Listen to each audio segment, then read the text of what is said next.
آج بڑے معجزات ہوں، بڑے مرکل ہوں، آج اس کلام کے وسیلہ سے ہمارے مردہ دل زندہ ہو جائے، یسوع مسیح کے نام سے آمین۔ بیٹھ جائیں، تھینک یو۔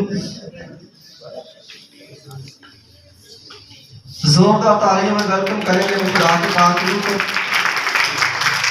جو ہم سب کی مدد اور رہنمائی کرتا ہے، کیونکہ وہی ہمارا مددگار ہے، ہماری مدد کرتا ہے۔ تو آج ہم بڑے دھیان سے خدا کے کلام کو ریسیو کریں گے۔ کتنے لوگ آج خدا کے کلام کو ریسیو کرنے آئے ہیں؟ ہاللیلویہ، ہاللیلویہ۔ اپنے ہاتھوں کو لہرائیں اور پاک روح کو ویلکم کریں کہ ہماری زندگی میں کام کریں۔ سب سے پہلے تو یہ جو یسوع مسیح کا معجزہ ہے، ایک بڑا معجزہ ہے۔ نائن شہر کے لیے ایک تحفہ تھا، یہ نائن شہر کے لیے ایک تحفہ تھا کہ یسوع مسیح وہاں گئے۔ بائبل بیان کرتی کہ بہت سارے شاگرد، بہت سارے لوگ یسوع مسیح کے ساتھ تھے اور یسوع مسیح نائن شہر کو جا رہے تھے۔ کیا یسوع مسیح کو یہ پتا تھا کہ وہاں کوئی فوتگی ہوئی ہے؟ کیا یسوع مسیح کو پتا تھا کہ وہاں ایک کی بیوہ ہے اور اس کا ایک ہی بیٹا ہے، وہ مر گیا ہے؟ کیا یسوع مسیح کو اس بات کا اندازہ تھا؟ کیا اس لیے وہ جا رہے تھے یہاں؟ میرے عزیزو، یسوع مسیح، ہم جب بیک گراؤنڈ پیچھے پڑھتے تو یسوع مسیح تعلیم دے رہے تھے لوگوں کو، جگہ بہ جگہ، شہر بہ شہر، گاؤں بہ گاؤں جا رہے تھے اور ارشاد اعظم دے رہے تھے، یہوہ کا، اپنے باپ کا لوگوں کو ارشاد اعظم دے رہے تھے۔ اور کتنے لوگ جانتے ہیں کہ نائن شہر کے میننگ کیا ہے؟ نائن شہر کا مطلب کیا ہے؟ کتنے لوگ جانتے ہیں؟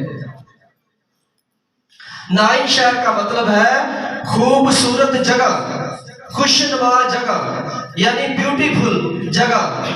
جہاں ہم سیر کرنے جائیں گے خوبصورت جگہ، مطلب وہ بیوٹیفل شہر تھا، خوبصورت شہر تھا۔ اور بائبل ایسا بیان کرتی ہے کہ یہوہ جو ہے، جو لشکروں کا رب ہے، وہ بیووں کا اور یتیموں کا خیال رکھتا ہے۔ اور یہاں اس نے ثابت کیا اس نائن کے بیٹے کو زندہ کر کے کہ میں غریبوں کا، یتیموں کا، بیواؤں کا خیال رکھتا ہوں۔ جب ادھر سے یسوع مسیح جا رہا تھا اور آگے سے جنازہ آ رہا تھا، میت لوگوں نے کندھے پر رکھی ہوئی تھی۔ بائبل بیان کرتی ہے کہ وہ بیوہ رو رہی تھی، اس کے آنسو رک نہیں رہے تھے، اس کی سسکیاں رک نہیں رہی تھی۔ اس کے گھر میں اتنا بڑا ماتم تھا کہ پورے نائن شہر میں یہ اس بات کا شور تھا کہ اس کا ایک ہی بیٹا تھا اور وہ بھی اس دنیا سے رخصت ہو گیا ہے۔ آپ امیجن کر سکتے ہیں، آپ سوچ سکتے ہیں کہ اگر آپ کی اکلوتی بیٹی یا بیٹا مر جائے تو آپ کے کیسے حالات ہوں گے، کیسی سچویشن ہوگی اور کس قدر آپ مایوس ہوں گے۔ لیکن بائبل مقدس بیان کرتی ہے کہ یسوع مسیح نے کہا کہ میں تم سب کے آنسو پہنچ دوں گا، اور یہاں اس نے ان کے آنسو پہنچے۔ بائبل بیان کرتی ہے اس نے کہا کہ اس میت کو نیچے رکھ دو۔ ان لوگوں نے سمجھا کہ یہ لوگ سفر سے آ رہے، دور سے آ رہے، ہو سکتا ہے یہ اس مردے کا چہرہ دیکھنا چاہتے ہو، جیسا عام ہمارے لوگوں میں پایا جاتا ہے کہ کسی میت رکھوا کر ان کا منہ کو دیکھنا، چہرے کو دیکھنا، یا اور بہت سارے ایسے جو کام کرتے ہیں۔ لیکن وہ لوگ یہ نہیں جانتے تھے کہ یہ ہونے کیا والا ہے۔ یہاں جو غم ہے یہ خوشی میں تبدیل ہونے والا ہے، جیسے مکاشفہ کی کتاب کہتی ہے کہ ہر ایک چیز ایک پل میں بدل دی جائے گی۔ اور یہاں ایسا ہی ہوا جب یسوع مسیح نے کہا کہ اس میت کو، اس جنازے کو نیچے رکھو۔ جب ان لوگوں نے اس جنازے کو نیچے رکھا تو یسوع مسیح نے کہا کہ اے جوان، میں تجھے حکم دیتا ہوں کہ اٹھ اور کھڑا ہو جا۔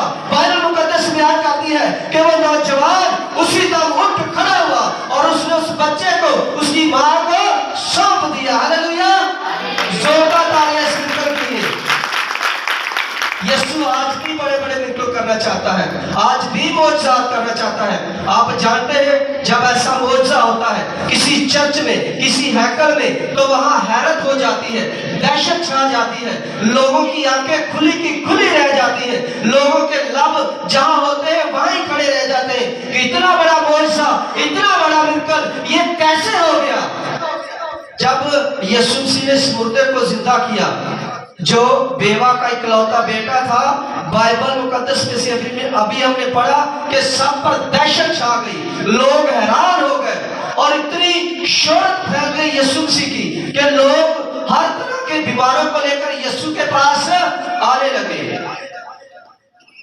जब यीशु मसीह बोलते थे तो उसके होठों से, उसकी जुबान से मसा आता था। बाइबल मुकद्दस बयान करती है कि जितने लोग मसा से भरे होते हैं, जब वो बोलते हैं तो उनके बोलने से मसा आता है। आपने अमूमन बहुत सी मीटिंग में, बहुत सी इबादत में देखा होगा, हम जानकर इस चीजों को जज भी करते हैं कि बहुत सी हम गवाहियां सुनते हैं, जब लोग कलाम करते हैं तो लोग हील हो जाते हैं। ब्लड प्रेशर के मरीज, बीपी के मरीज और बहुत सारी बीमारियां उनके जिस्मों से जाती हैं। कब? जब मसा हुए लोग बोलते हैं। बाइबल मुकद्दस बयान करती है कि जो लिशा था उसने नमान कोड़ी को अंदर ही से कह दिया कि जा यरदन के जो यरदन दरिया है वहां 7 गोते लगा और तू चिंगाई पाएगा, तेरा कोड़ जो है वो दूर हो जाएगा। ये उसकी जबान से एक मसा था जो छलक रहा था, जो उसने बोला था, लेकिन नमान कोड़ी इस बात को समझ नहीं पाया।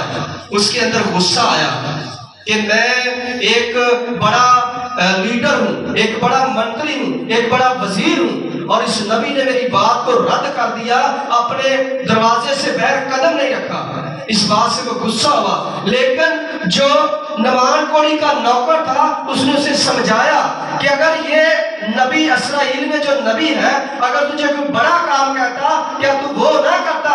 ये दूसरे छोटा सा काम का है कि तू दरियाए यरदन में जाकर 7 गोते लगा। तो नमान कोड़ी कहता है कि क्या जो हमारे शहर के नदियां हैं, जो हमारे शहर के दरिया हैं, वो दरियाओं से ज्यादा साफ है, ज्यादा पाक है, उनका पानी जो है वो मीठा है। और ये नबी कह रहा है कि यहाँ गोते लगा जहां पानी गंदा है। लेकिन बाइबल बयान करती है कि वो गुस्से से भरा उतर गया। आपके अंदर जितना मर्जी गुस्सा हो, जितनी मर्जी नफरत हो, लेकिन जो मसा हुआ जबान से वर्ड निकला है वो पूरा होगा, चाहे वो आपकी जान के लिए निकला हो, चाहे वो आपके जिस्म के लिए निकला हो। हम इससे पहले एलिया को देख सकते हैं कि उसने वर्ड निकाला था कि अगर तू मुझे जाते हुए देख ले तो दुगना मसा तू पाएगा, और बाइबल बयान करती है उसने दुगना मसा ही पाया। और यहाँ यीशु मसीह ने वर्ड रिलीज किया कि ऐ नौजवान उठ, मैं तुझे हुक्म देता हूँ। बाइबल बयान करती है कि नौजवान उठ खड़ा हुआ, क्योंकि यीशु मसीह की जबान में मसा था। यीशु मसीह खुद मसे से भरे हुए थे, वो खुद रूह कुदस से भरे हुए थे, वो खुद मुजस्सम होकर, कलमा मुजस्सम होकर इस दुनिया में आया, जिसके वसीला से आज क्रिश्चियन लोग जो जिंदा खुदा की इबादत करते हैं। हालेलुया! जोरदार तालियां से बात के लिए कि हमारा खुदा जो है वो जिंदा है, वो आपको बदलने की कुदरत रखता है। आपके ज़हनों को, आपके सोचों को, आपके विचारों को, आपको टोटल वो तब्दील कर सकता है। कब? एक वर्ड के जरिए, एक बात के जरिए। लेकिन बात यह है, क्या आप उसके साथ अकाउंटर करना चाहते हैं? आप उसके साथ एक रिलेशनशिप बनाना चाहते हैं? तभी तो वो आपको टच करेगा। खुदा ने, यीशु मसीह ने यहाँ बेवा का इंसाफ किया, और वो बेवा जो थी उसका जो हस्बैंड था वो इस्राएली था, कट्टर इस्राएली, रोजे रखने वाला, खुदा में चलने वाला, लेकिन मौत जो है वो ये नहीं देखती, लेकिन वो मर गया। हो सकता है यीशु मसीह ने जिस बेवा के लड़के को जिंदा किया, वो बीमारी जो मुर्दा था वो इसीलिए हो कि यीशु मसीह का जलाल वहां जाहिर हो, और जाहिर हुआ भी। जब यीशु मसीह ने कहा कि नौजवान उठ, और वो जवान उठ खड़ा हुआ और सब पर दहशत छा गई। जब हम बड़ा मिरेकल देखते हैं तो यकीनन हम भी सोचते हैं कि ये बरकत हमारे पास भी होनी चाहिए, ये मसा हमारे पास भी होना चाहिए। लेकिन उस मसे के लिए हमें काम करना पड़ता है, खुदा के साथ एक रिश्ता बनाना पड़ता है, रात भर जागना पड़ता है। अगर हम 8 बजे सोए और सुबह 9 बजे उठे तो हम किस चीज के क्रिश्चियन हैं? हम तो अभी भी शैतान में हैं।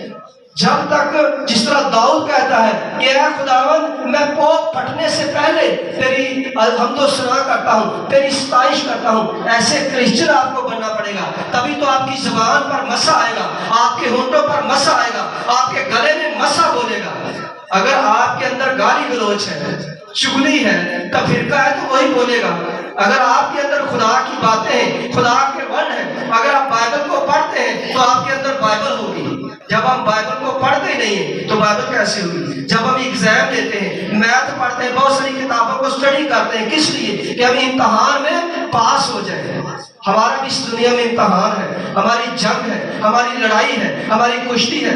आपने देखा जो रेसलर वो लड़ते हैं कुश्ती अखाड़े में, वो कानून से बाहर नहीं जा सकते। अगर वो कानून से बाहर जाएंगे या तो वो फॉलोवर हो जाएंगे या तो वो जीती हुई लड़ाई भी हार जाएंगे। अगर हम मसीहत में रहकर लड़ाई जीते जीते हार जाए तो हमसे बड़ा कोई बदनसीब नहीं होगा। अगर हम मसीह में हैं तो हमने एंड तक फाइट करनी है, लड़ना है इब्लीस के साथ। यकीनन एंड पर जीत आपकी होगी और आपके मुर्दा दिल जी उठेंगे और आपके होठों पर मुस्कुराहट होगी। Hallelujah, hallelujah. खुदा चाहता है कि तुम इस लड़ाई से जीतो। और यीशु मसीह ने यही चारों अंजील में हमें सिखाया कि अपने आप में बैलेंस रखो। बैलेंस रखना बहुत जरूरी है। अगर हम ज्यादा ऊपर उड़ेंगे तो हम गिरेंगे बहुत बुरी तरह, अगर हम नीचे जाएंगे तो फिर ऊपर आने के लिए हमें टाइम लगेगा। हमने एक बैलेंस रख के चलना है। बैलेंस ही मसीहत की निशानी है कि आप मसीह हैं। हमें यहाँ लोगों के साथ लड़ने के लिए नहीं खुदा कह रहा, हमारी फाइट जो है वो शैतान के साथ है। अगर आप चाहते हैं कि हम जीतें, हम फतह पाए, हम कामयाब हों, तो हमें इब्लीस के साथ फाइट करना पड़ेगी। खुदा इस कलाम के वसीला से आप सबको बरकत दे। खुदा आपके साथ।